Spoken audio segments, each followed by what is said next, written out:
और अब वक्त है हमारे चुनाव स्पेशल शो 2024 का अंक गणित का। और आज का नंबर है 426। ये नंबर देश की उन लोकसभा सीटों का है जिसे मंदिरों के जरिए देश के अलग अलग राजनीतिक दल साधने की कोशिश में जुटे हैं। सिर्फ जनवरी के महीने में ही प्रधानमंत्री नरेंद्र मोदी महाराष्ट्र, आंध्र प्रदेश, केरल और यूपी के मंदिरों में के जरिए 319 सीटों का अंक गणित दुरुस्त करने की कोशिश करें। देखिए, आपको बिग वॉल पर सारी डिटेल्स हम दिखा रहे जल्दी से। देखिए, कुछ राज्यों के नाम हैं महाराष्ट्र, असम, पश्चिम बंगाल और दिल्ली। 426 नंबर जो आज का है उसके बारे में आपको जानकारी दे रहे हैं। 22 जनवरी को मंदिर दर्शन से 86 सीट कहा जा रहा है कि एक साथ कवर हो सकती है। एक सवाल ये भी है। दूसरा, ओडिशा की अगर बात करें तो जगन्नाथ मंदिर कॉरिडोर से 21 सीट। तो ये आपको 426 जो नंबर है उसका अंक गणित हम समझा रहे हैं। वहीं अगर हम इंडिया की बात करें, जो इंडिया गठबंधन अलायंस बना है, तो 86 सीटें इधर है। और अगर आप इधर देखेंगे बीजेपी की बात करेंगे तो 319 सीटें इधर है। और बीजेडी यानी बीजू जनता दल जो कि ओडिशा की क्षेत्रीय पार्टी है, उसकी बात अगर आप करेंगे तो 21 सीटें यहां पर सामने आती हैं। ये है टोटल कैलकुलेशन। तो कहा यह जा रहा है कि महाराष्ट्र, असम, पश्चिम बंगाल में मंदिर दर्शन और भजन से 86 सीटों का गणित अपने पक्ष में करने में जुटे हैं। और साथ ही एनडीए और इंडिया से अलग ओडिशा की सत्ताधारी पार्टी बीजेडी भी भगवान जगन्नाथ के नाम पर 21 सीटों को जीतने की कोशिश कर रही है। तो आइए जल्दी से आपको ये बताते हैं कि 2024 के अंक गणित में आज के नंबर 426 की सियासी कहानी क्या है। ये सौभाग्य की बात है कि अयोध्या में राम मंदिर की प्राण प्रतिष्ठा से कुछ दिन पहले ही मुझे त्रिपुरायर के श्री रामस्वामी मंदिर के दर्शन करने का अवसर मिला।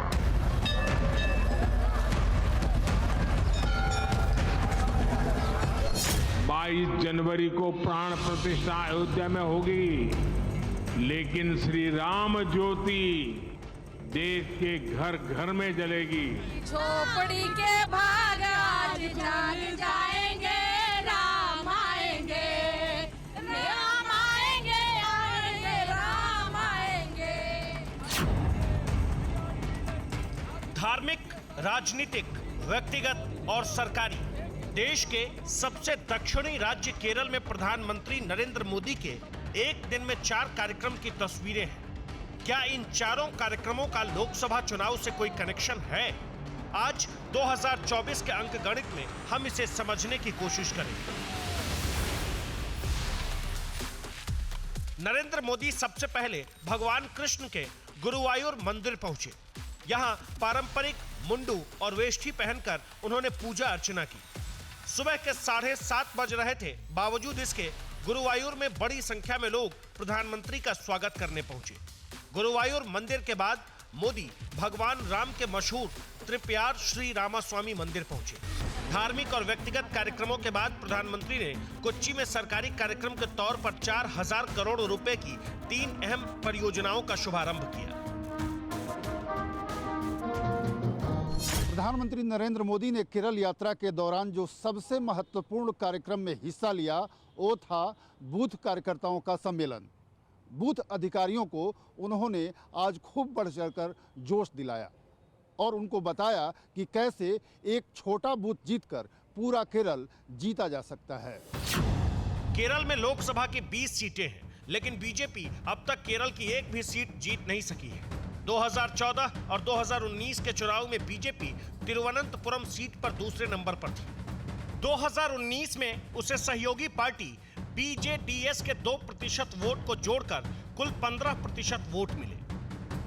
लेकिन बीजेपी को इस बार प्रधानमंत्री मोदी की लोकप्रियता और लाभार्थी योजनाओं से केरल में भी कमल खिलने की उम्मीद है। ऐसे में चुनावी मौसम में खुद प्रधानमंत्री नरेंद्र मोदी ने राज्य के 7000 शक्ति केंद्र यानी बूथ प्रभारियों को चुनाव जीतने का मंत्र दिया। साथियों, अब चुनाव दरवाजे पर दस्तक दे रहे हैं और अब केरला दिल्ली विजय का नेतृत्व करने की ताकत वाला बन गया है। चुनाव जीतने के लिए हमारा पहला संकल्प चाहिए, हमारा बूथ हम जीतेंगे। हम हमारे बूथ में पराजित नहीं होंगे। आधुनिक सव्यसाची श्री नरेंद्र मोदी जी के बूथ कार्यकर्ताओं का यह सम्मेलन केरल के कोच्चि में हुआ, लेकिन पीएम मोदी ने यहां कोच्चि से करीब 2500 किलोमीटर दूर अयोध्या का भी जिक्र किया। जय श्री राम, जय श्री राम। 22 जनवरी को अयोध्या में भव्य राम मंदिर में प्राण प्रतिष्ठा का आयोजन है। मैं भी प्राण प्रतिष्ठा से पहले जो अनुष्ठान होते हैं उनके यम नियमों का पालन कर रहा हूं। 22 जनवरी को प्राण प्रतिष्ठा अयोध्या में होगी, लेकिन श्री राम ज्योति देश के घर घर में जलेगी। 2024 के चुनाव में लाभार्थी योजनाएं और राम मंदिर बीजेपी के ऐसे दो ब्रह्मास्त्र हैं जिनकी काट विपक्षी गठबंधन इंडिया के पास भी नहीं है। यही वजह है कि अब बीजेपी विरोधी पार्टियां भी वोट के प्रसाद के लिए मंदिर दर्शन का ऐलान कर रही है। राम मंदिर की प्राण प्रतिष्ठा के दिन विपक्षी गठबंधन इंडिया में शामिल राजनीतिक दलों ने किस किस मंदिर में पूजा करने का प्लान बनाया है। आंध्र प्रदेश में लोकसभा की 25 सीटें हैं, लेकिन 2019 में यहां बीजेपी को एक भी सीट नहीं मिली। वोट तो सिर्फ 1% मिला। इससे पहले प्रधानमंत्री 12 जनवरी को महाराष्ट्र के नासिक में थे, जहां उन्होंने कालाराम मंदिर में साफ सफाई और पूजा अर्चना की। महाराष्ट्र में लोकसभा की 48 सीटें हैं। यहां बीजेपी ने 2019 में 25 सीटों पर उम्मीदवार उतारकर 23 पर जीत हासिल की थी। पिछली बार बीजेपी के सहयोगी उद्धव ठाकरे की अगुवाई वाली शिवसेना ने 23 सीटों पर उम्मीदवार उतारकर 18 पर जीत दर्ज की। इस तरह से बीजेपी गठबंधन को महाराष्ट्र में कुल 41 सीटें मिली थी। लेकिन अब की बार महाराष्ट्र में गठबंधन का गणित बदल गया है।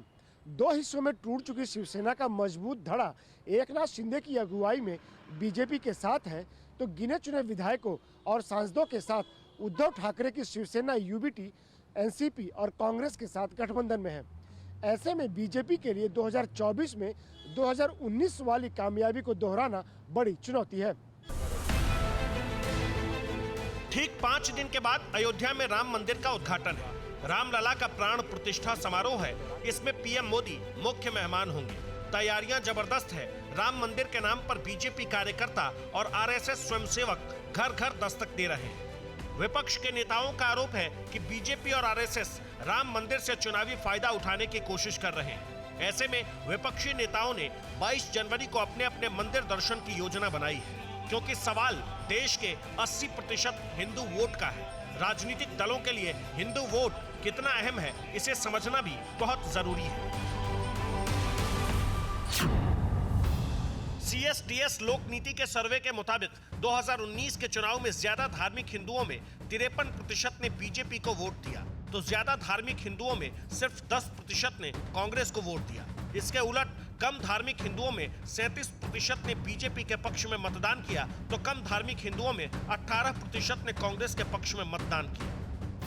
ये बात सच है कि 2024 का लोकसभा चुनाव में सिर्फ भाजपा ही नहीं, सारे धर्मनिरपेक्ष दल जो अपने आप को कहते हैं, सबने एक गरिष्ठ हिंदू मतदाता का लुभाने के लिए एक प्रतिस्पर्धा में शामिल हो गया है।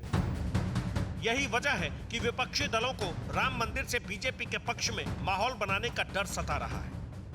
राम मंदिर का असर हिंदी पट्टी के लगभग 9 राज्यों और 2 केंद्र शासित प्रदेशों के कुल 226 सीटों पर पड़ने की संभावना है, जहां 2019 में बीजेपी ने पुरजोर जीत हासिल की थी। तब मोदी का असर और लहर दोनों चला था।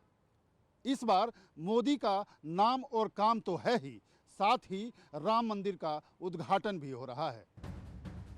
हिंदी पट्टी के राज्यों में 2019 का अंकगणित क्या था, पहले उसे देखिए, फिर आपको 2024 में बीजेपी के मंदिर दर्शन से 319 सीटों को साधने का गणित भी दिखाएंगे। 2019 के चुनाव में बीजेपी ने हिमाचल प्रदेश की सभी 4 सीटें और उत्तराखंड की सभी 5 सीटें जीत ली थी। उत्तर प्रदेश की 80 में से सहयोगी अपना दल की 2 सीटों के साथ बीजेपी ने कुल 64 सीटें जीती। तो यहाँ कांग्रेस को सिर्फ 1 सीट, जबकि बीएसपी को 10 और समाजवादी पार्टी को 5 सीटें मिली। दिल्ली में भी बीजेपी ने सभी 7 सीटें जीत ली। हरियाणा में बीजेपी ने 10 की 10 सीटें और चंडीगढ़ की इकलौती सीट पर भी जीत दर्ज की। राजस्थान में बीजेपी ने सहयोगी आरएलपी की 1 सीट के साथ सभी 25 सीटें जीत ली। तो मध्य प्रदेश की 29 में से बीजेपी को 28 और सिर्फ 1 सीट कांग्रेस को मिली। छत्तीसगढ़ की 11 सीटों में बीजेपी को 9 और कांग्रेस को महज 2 सीट मिली। बिहार की 40 में से बीजेपी को 17 तो सहयोगी जेडीयू को 16 और एलजेपी को 6 सीट पर जीत मिली, जबकि कांग्रेस को यहां भी सिर्फ 1 सीट मिली। झारखंड की 14 सीटों में बीजेपी को 11 और उसकी सहयोगी एजेएसयू को 1 सीट, तो कांग्रेस को सिर्फ 1 और उसकी सहयोगी जेएमएम को भी 1 ही सीट मिली। इस तरह से हिंदी पट्टी की 226 सीटों में बीजेपी को अकेले 178 सीटों पर जीत मिली। हिंदी पट्टी के राज्यों में 2019 का अंकगणित क्या था, पहले उसे देखिए, फिर आपको 2024 में बीजेपी के मंदिर दर्शन से 319 सीटों को साधने का गणित भी दिखाएंगे। 2019 के चुनाव में बीजेपी ने हिमाचल प्रदेश की सभी 4 सीटें और उत्तराखंड की सभी 5 सीटें जीत ली थी। उत्तर प्रदेश की 80 में से सहयोगी अपना दल की 2 सीटों के साथ बीजेपी ने कुल 64 सीटें जीती। तो यहां कांग्रेस को सिर्फ 1 सीट, जबकि बीएसपी को 10 और समाजवादी पार्टी को 5 सीटें मिली। दिल्ली में भी बीजेपी ने सभी 7 सीटें जीत ली। हरियाणा में बीजेपी ने 10 की 10 सीटें और चंडीगढ़ की इकलौती सीट पर भी जीत दर्ज की। राजस्थान में बीजेपी ने सहयोगी आरएलपी की 1 सीट के साथ सभी 25 सीटें जीत ली। तो मध्य प्रदेश की 29 में से बीजेपी को 28 और सिर्फ 1 सीट कांग्रेस को मिली। छत्तीसगढ़ की 11 सीटों में बीजेपी को 9 और कांग्रेस को महज 2 सीट मिली। बिहार की 40 में से बीजेपी को 17 तो सहयोगी जेडीयू को 16 और एलजेपी को 6 सीट पर जीत मिली, जबकि कांग्रेस को यहां भी सिर्फ 1 सीट मिली।